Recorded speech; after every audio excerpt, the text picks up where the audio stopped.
On your right, that curving gray building is the Riverbend Condominiums, 2003. See how the front of that building curves in? If you look ahead to the next glass building on the right, River Point, see how the front of that building curves out? Well, if you're into geometry, it's actually the same radius. Mathematically, the amount that first building curves in is the same amount the next building curves out. Another great example of contextualism. When they built that glass building, River Point, they acknowledged their context and they curved just like their neighbor. Both buildings are also imitating the curve of the Chicago River as well. There's a lot of different ways a building can flow with its context in contextualism, a style that started popping up in the 1980s and is still very popular today. In the stone wall ahead on the right, you'll see circles in that stone wall. Those are actually vents. There's fans spinning in there, letting air out from the trains that run right underneath River Point. There's Amtrak and Metro trains that run to the suburbs and other cities, running right underneath River Point. Some more L trains going over the Lake Street Bridge, straight ahead. You may have heard our downtown area referred to as the Loop. That is a reference to our CTA, or L trains. They start on the outside, converge in the middle of downtown, do a loop, and then head back out to the respective branches. So we generally call downtown the Loop. What's up, buddy? Chicago has pretty good public transportation by American standards, which means it's bad. Yeah, there's gonna be jokes. Off to your left, a glorious view of the main branch of the Chicago River. The sun is striking right down the main branch. That's a great picture to your left. That's facing east in the direction of Lake Michigan. In particular, I want to point out the skinny blue skyscraper in the back row. See the one that has a gap near the top?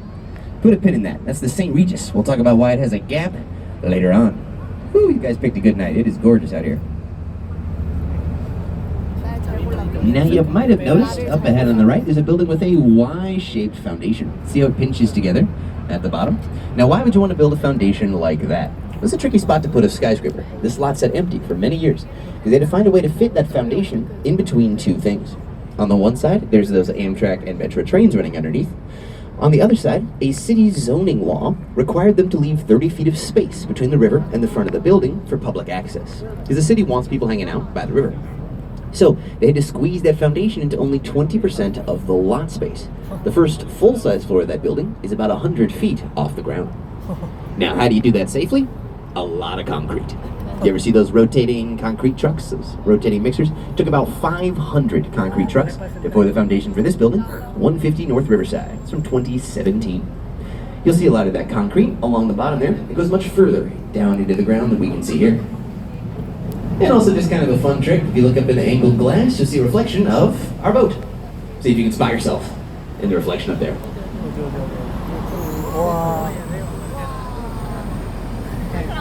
Now skyscrapers are actually designed to sway in the breeze, but you don't want them to sway too much. So in this tour, I'm going to tell you about 3 methods of sway reduction, how we calm down skyscrapers swaying in the breeze. The first method, you won't be able to see them, but on the top floor of this building to your right, there are 12 tanks holding 160,000 gallons of water. Basically, whenever the wind makes the building sway one way, all the water in those tanks on the top floor naturally sloshes the other way. That helps reduce the amount of time it takes the building to settle. Which is important, because that's an office building, and that can mean the difference between hitting reply and accidentally hitting reply all. Thank you, one guy. Those tanks of water on the top floor are called tuned inertial slosh dampers. Referring to the inertia of that water, sloshing back and forth, stabilizing our skyscrapers in the Windy City. On your left, the Bank of America building, 2020. This building cost around $800 million to construct. You'll see it's got these blue ridges running up the side. Those help shave off the wind step by step. And a very reflective glass. Get a gorgeous view of the sky bouncing off the front face. The Bank of America building had to deal with that same city zoning law requiring them to leave 30 feet of space between the river and the front of the building. You can see how they dealt with that with these tripod legs. Those steel I-beams lift the 3rd floor and beyond up off the ground, so that those 2 people can sit on a bench and have an uncomfortable first date. We're having fun. Like I said earlier, I call my tour a tour of time. How you doing? So, it's convenient the next 5 buildings on the right are going to be in chronological order. Let's go through some different phases of Chicago's architectural history. We'll start in the Roaring 20s with another Art Deco building. On your right, 2 North Riverside Plaza. Much like the Merchandise Mart, another Art Deco building from the same year, 1929. Made of the same material, polished Indiana limestone. This is originally home to the Chicago Daily News. A lot of famous writers worked in this building, including Carl Sandburg and Joseph Pulitzer. Take a look at those columns along the bottom of the building. In between the tops of those columns, there are carvings. Those bas-reliefs tell the story of the written word, from the hieroglyph to the Gutenberg printing press. So this is a great example of Art Deco, fancy style from the Roaring '20s. Now at the end of the Roaring '20s, you probably know we had the Great Depression and then World War II. And those 20 years or so are kind of a gap in our architectural record. We're not building a lot of new big office buildings. So when we emerge in the post-war period, we start heading into the 1950s and 1960s. Those big world-changing experiences, the Great Depression and then World War II, have changed our mindset. And that's how you get a new style called black box modernism. These next two black boxes on your right are Gateway 1 from 1965 and Gateway 2 from 1967. Black box modernism is all about simplicity and efficiency. We got rid of the more decorative Art Deco style. Now we're just trying to be as efficient as possible. These are people that had lived through the Great Depression. They did not want to waste anything. It was a style pioneered by a German architect, Mies van der Rohe, who led the Bauhaus school in Germany, came here and designed over 40 of Chicago's skyscrapers. Once you start noticing these black box buildings, you see them all over town. That's pretty cool. You can see one of those Metro trains I was talking about earlier. Train tracks running underneath.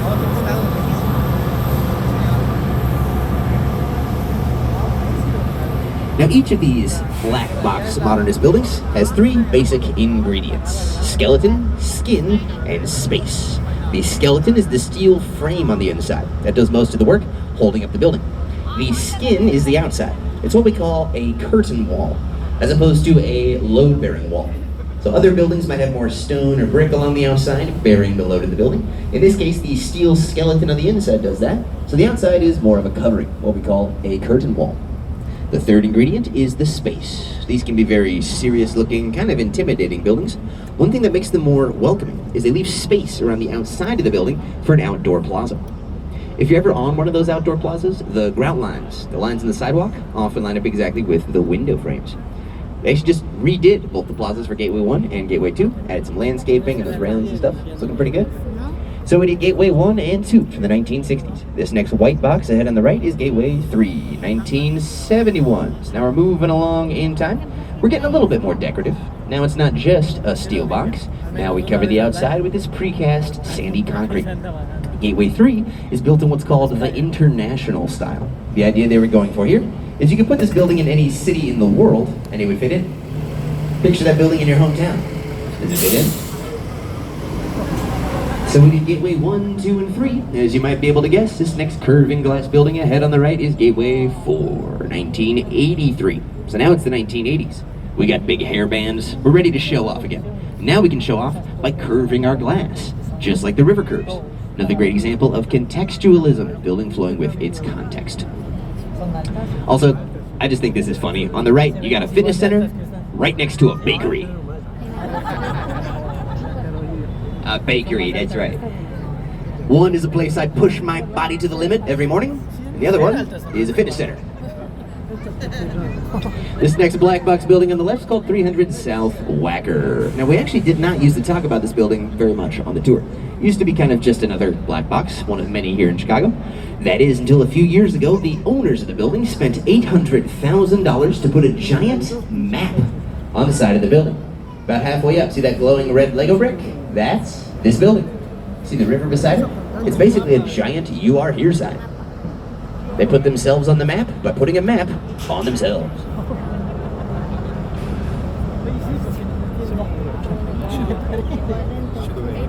Any fans of Batman might recognize this next stone building ahead on the right in the movie The Dark Knight. That was Gotham City Bank. The heist at the beginning of The Dark Knight with the school buses was filmed right there.